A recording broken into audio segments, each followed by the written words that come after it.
मीमांसा मीमांसा दो हैं, पूर्व मीमांसा और उत्तर मीमांसा।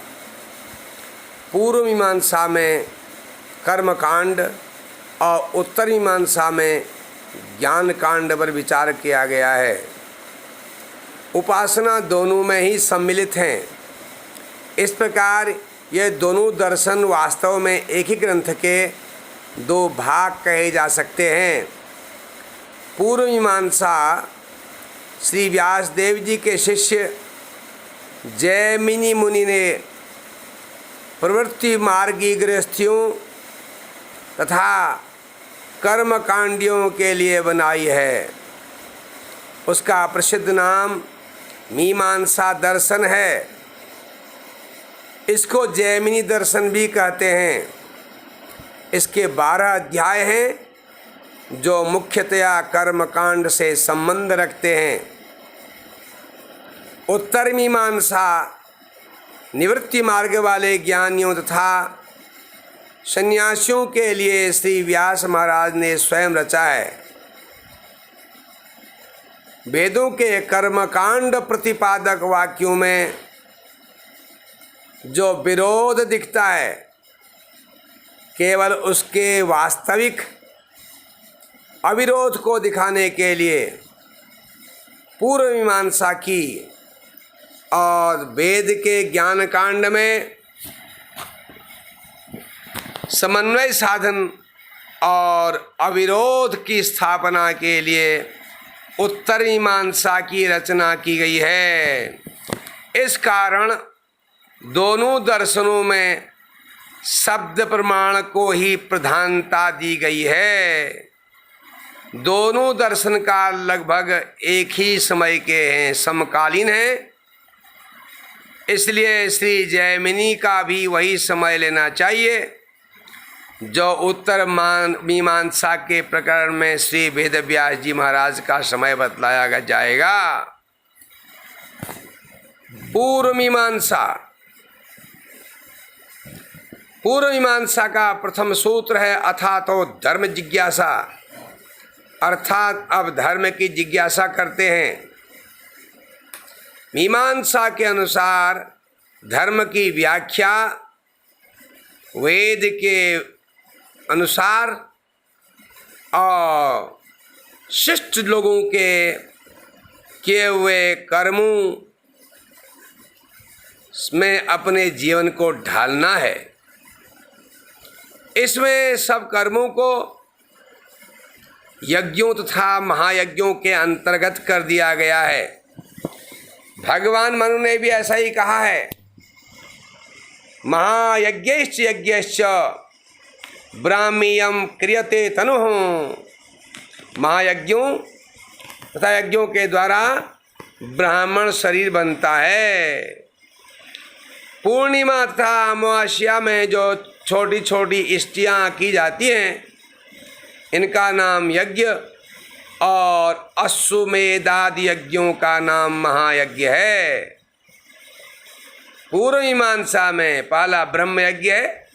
प्रातः और सायंकाल की संध्या तथा स्वाध्याय ब्रह्म यज्ञ कहा जाता है।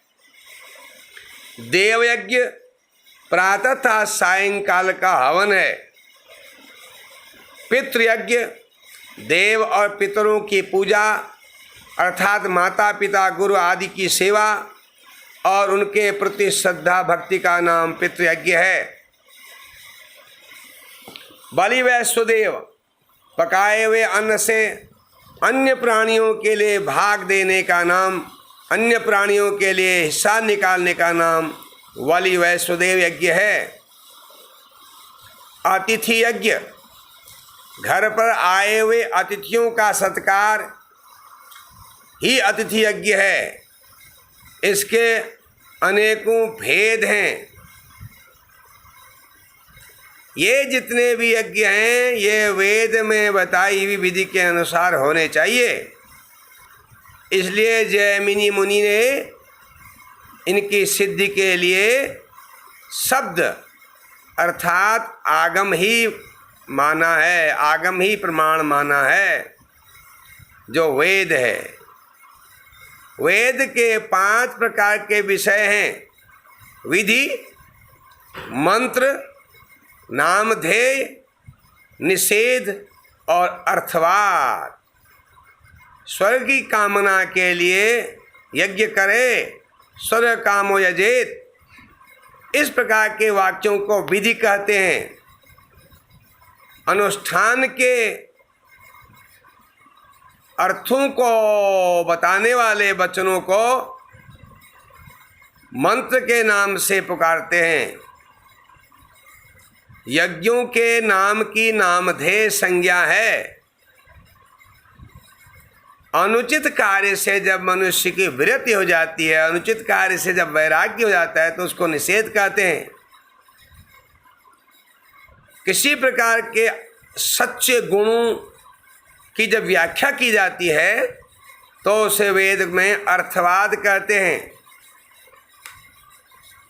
इस प्रकार 5 विषयों के होने पर भी विधि का वेद का जो तात्पर्य है वह विधि वाक्यों में ही है। ये विधि की प्राथमिकता है।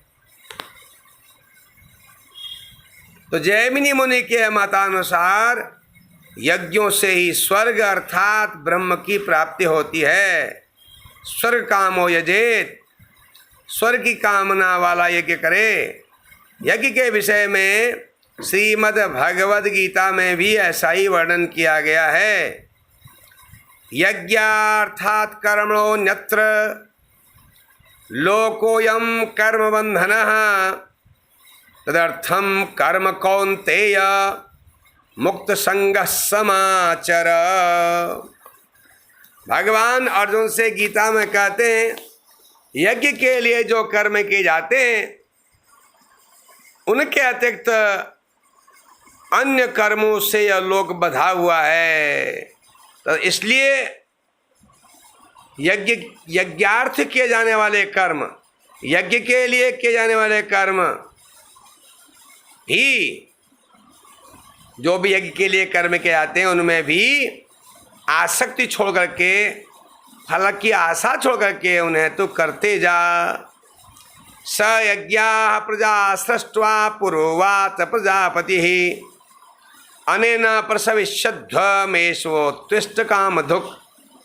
प्रारंभ में यज्ञ के साथ साथ प्रजा को उत्पन्न करके ब्रह्मा जी ने प्रजा से कहा, इस यज्ञ के द्वारा तुम्हारी वृद्धि होगी, यह यज्ञ तुम्हारी कामधेनु होगा, अर्थात यह तुम्हारी इच्छाओं को, इष्ट फलों को देने वाला होगा। तुम्हारी जो इष्ट फल हैं यज्ञ के द्वारा वो फल ये देगा।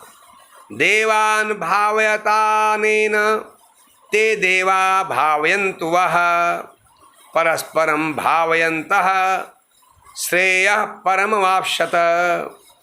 प्रजापति ब्रह्मा ने यह भी कहा कि तुम इस यज्ञ से देवताओं को संतुष्ट करते रहो। देवा अनेनो देवान भावयता, और वे देवता ते देवा भावयन्तु वः, वे देवता वर्षा आदि से तुम्हें संतुष्ट करते रहें।